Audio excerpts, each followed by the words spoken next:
અમદાવાદ સિટીમાં લૂંટ જેવી ગંભીર ગુનાઓના બનાવો સતત વધી રહ્યા છે। કાયદા અને પોલીસનો જાણે ડર જ ન હોય તેમ મોઢે બુકાની બાંધી વૃદ્ધના ગળામાંથી ચેન ખેંચી બે શખ્સો ફરાર થઈ જાય છે। કૃષ્ણનગરમાં ચેન સ્નેચિંગની ઘટના સીસીટીવીમાં કેદ થઈ છે, જેમાં જોઈ શકાય છે કે બે શખ્સ ટુ વ્હીલર પર આવે છે અને મોર્નિંગ વોક કરવા નીકળેલા વૃદ્ધના ગળામાં પહેરેલો 2,10,000ની કિંમતનો સોનાની ચેન ખેંચી ફરાર થઈ જાય છે। રહેણાંક વિસ્તારમાં દિવસના આવી ઘટના બનતા પોલીસની કાર્યવાહી પર પણ સવાલો ઉઠી રહ્યા છે। સ્માર્ટ સિટી અમદાવાદ જાણે ક્રાઇમ સિટી બની ગયું હોય તેવું લાગી રહ્યું છે। આए दिन ક્રાઇમની ઘટનાઓ વધી રહી છે અને લાગી રહ્યું છે કે અમદાવાદ પોલીસની ધાક હવે ઘટી રહી છે અને ગુંડાઓની ધાક વધી રહી છે। જો કે હાલ કૃષ્ણનગર પોલીસે સીસીટીવીના આધારે આરોપીઓને ઝડપી લેવા ચક્રો ગતિમાન કર્યા છે। રહેણાંક વિસ્તારમાં થોડા દિવસે બનતી આવી ઘટનાઓથી જાણે પોલીસ અને કાયદાનો ખોફ જ ન હોય તેવું લાગી રહ્યું છે। ગીર સોમનાથમાં ફરી એક વખત બુલડોઝર ફરી વળ્યું છે। અંદાજે 22 વીઘા જમીન પરથી દબાણો દૂર કરવામાં આવ્યા છે। ગુજરાતભરમાં હાલ દાદાનું બુલડોઝર ફરી રહ્યું છે, ત્યારે ગીર સોમનાથમાં ફરી દબાણ હટાવો કામગીરી શરૂ કરી દેવામાં આવી છે। પોલીસ કર્મચારીઓને સાથે રાખી તંત્રએ સરકારી જમીનો પરના તમામ દબાણોને દૂર કર્યા છે। સોમનાથ રેલવે સ્ટેશન નજીક સરકારી સર્વે નંબર 831માં ડિમોલેશન કરવામાં આવ્યું। 7 જેસીબી અને 15 ટ્રેક્ટર સાથે મામલતદારની ટીમ દ્વારા કાર્યવાહી કરવામાં આવી અને અંદાજે 22 વીઘા જેટલી સરકારી જમીનમાંથી દબાણો દૂર કરાયા છે। દબાણ દૂર કરવા પહોંચતા લોકોના ટોળા ઉમટી પડ્યા હતા, જેને પોલીસે વિખેરવા પડ્યા હતા। સોમનાથ નવનિર્મિત બસ સ્ટેન્ડ માટે 4,000 ચોરસ મીટર જમીન ખુલ્લી કરવામાં આવી છે। જામનગરમાં કપડાની ચોરી કરતી મહિલા સીસીટીવીમાં કેદ થઈ છે। ટુ વ્હીલર પર આવી કપડાની ચોરી કરી મહિલા ફરાર થઈ ગઈ। જામનગર શહેરમાં કપડાની ચોરી કરતી મહિલાની હરકત સામે આવી છે। જી હા, આ સીસીટીવી ફૂટેજ ધ્યાનથી જુઓ, જેમાં એક પેન્ટ પહેરીને ટી શર્ટ પહેરીને એક મહિલા આવે છે, આસપાસમાં જોવે છે કોઈ છે કે નહીં અને કોઈ ના હોવાનો લાભ ઉઠાવી દોરી પર સુકાવેલા કપડાં લઈને ત્યાંથી ભાગી જાય છે। એક્ટિવા પર બેસે છે ત્યારે તેની સાથે એક નાની બાળકી પણ દ્રશ્યોમાં નજરે પડી રહી છે। તે ટુ વ્હીલર લઈને નીકળે છે ત્યારે ઘરમાંથી બે મહિલા પણ બહાર નીકળે છે, પરંતુ તે કંઈ સમજે તે પહેલાં જ મહિલા ચોરી કરી નાસી ગઈ છે। જોકે આ બનાવ જામનગર શહેરના રામેશ્વર નગર વિસ્તારમાં બન્યો હોવાનું જાણવા મળ્યું છે। આ વિડીયો સૌ કોઈને ચોંકાવી દે તેવો છે। લોકોને ચિંતા સતાવી રહી છે કે હવે ઘરની બહાર કપડાં પણ સુકાવી શકાય તેમ નથી। રાજકોટ સિવિલ હોસ્પિટલમાં મેડિકલ સ્ટોર ટેન્ડર વગર છેલ્લા 11 વર્ષથી ધમધમતો હતો। સંદેશ ન્યૂઝના અહેવાલ બાદ તંત્ર સફાળું જાગ્યું અને હવે મેડિકલ સ્ટોરને શટર પડ્યું છે। સિવિલ હોસ્પિટલ કેમ્પસમાં આવેલું સુવિધા મેડિકલ સ્ટોર વર્ષોથી દર્દીઓના ખિસ્સા હળવા કરવાનું કેન્દ્ર બન્યું હતું। હોસ્પિટલના કેટલાક ડોક્ટર અને મેડિકલ સ્ટોર સંચાલકની મિલીભગતથી ગરીબ દર્દીઓ આ ખાનગી મેડિકલ સ્ટોરમાંથી દવા લેવા મજબૂર બનતા।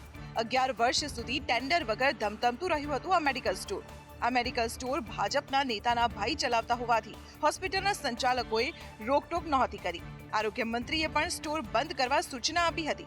અંતે સંદેશ ન્યૂઝે આનો અહેવાલ પ્રસારિત કર્યો અને ત્યારબાદ પ્રશાસન જાગ્યું અને શટર પાડી દેવામાં આવ્યું। સિવિલ હોસ્પિટલમાં ખાનગી મેડિકલ સ્ટોરને લઈને અનેક સવાલો ઉઠ્યા છે। ગરીબ દર્દીઓને લૂંટતું આ મેડિકલ સ્ટોર 11 વર્ષ સુધી ધમધમતું રહ્યું। રાધનપુરની સરકારી હોસ્પિટલની લાલિયાવાડી સામે આવી છે। દર્દીઓને ઓપરેશન માટે તારીખ તો આપી, પરંતુ ડોક્ટર જ ગેરહાજર રહ્યા। તબીબોની બેદરકારીના કારણે સરકારી હોસ્પિટલમાં દર્દીઓ રઝળપાટ કરી રહ્યા છે। રાધનપુર સબ ડિસ્ટ્રિક્ટ હોસ્પિટલના ડોક્ટરે એક સાથે 4 મહિલાને ગર્ભાશયની કોથળીનું ઓપરેશનની તારીખ આપી દીધી। મહિલા દર્દીઓ પોતાના સમયે હોસ્પિટલ પણ પહોંચી ગયા, પરંતુ ડોક્ટર જ ગેરહાજર રહ્યા, જેના કારણે દર્દીઓની હાલત કફોડી બની છે। ત્યાં હાજર સ્ટાફે પણ દર્દીઓને સંતોષકારક જવાબ ના આપ્યો, ત્યારે મહિલા દર્દીઓએ આરોગ્ય વિભાગમાં રજૂઆત કરી છે। ડોક્ટર હાજર હોય છતાંય ઓપરેશન નહીં કરતા, એટલે અમે મામલતદાર કચેરીમાં આવ્યા છીએ। સરકારી હોસ્પિટલના ડોક્ટરો જાણે પોતાના મનના જ માલિક હોય તે રીતે મરજી પડે ત્યારે આવે છે અને મરજી પડે ત્યારે જાય છે, તો બીજી તરફ દર્દીઓને હાલાકી ભોગવવાનો વારો આવે છે। સુરેન્દ્રનગરના સાંસદ ચંદુ શિહોરાને માઠું લાગી આવ્યું। હોસ્પિટલનો સ્ટાફ કંઈ બોલ્યો અને સાહેબનો પારો ચડી ગયો। સાંસદ નિરીક્ષણ કરી રહ્યા હતા અને સાંસદને જોઈને હોસ્પિટલના સ્ટાફના એક યુવકે કહ્યું, સાંસદ હોસ્પિટલની વિઝિટ કરે તો ઉખાડી શું લેવાના? આ વાક્ય સાંસદે તો ના સાંભળ્યું, પણ એની ચાડી અન્ય વ્યક્તિઓએ સાંસદને જઈને કરી દીધી અને ત્યારબાદ સાંસદ લાલગુમ થયા। હું તો હું કેસ કરું છું એની ઉપર આ ભાઈ બોલ્યા સાહેબ હું સાંભળતો હતો ભાઈ બોલ્યા આ બોલતા ગયા ને નીકળતા ગયા ને કહેતા ગયા આ ભાઈ બોલતા હતા મને ખબર છે શું બોલ્યા તમે એમ કહેતા હતા કે હવે તો વિઝિટો કરી રહ્યા કે શું ઉખાડ લેવાની વિઝિટોનો અમારે પ્રશ્ન નથી આવતો તમને ખબર છે કે ભાઈ આ ભાઈ પોતે હતા હા પોતે હતા પછી સોલંકી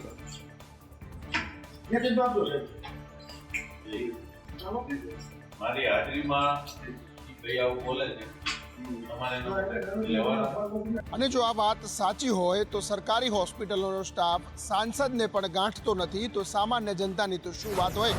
અમદાવાદમાં કોર્પોરેશનની અસારવા વોર્ડની ઓફિસમાં તાળાબંધી કરવામાં આવી હતી. અધિકારીઓ સાંભળતા ના હોવાની ફરિયાદ સાથે ભાજપના જ કોર્પોરેટરોએ તાળાબંધી કરી હતી. અધિકારીઓ પોતાની મનમાની ચલાવે છે.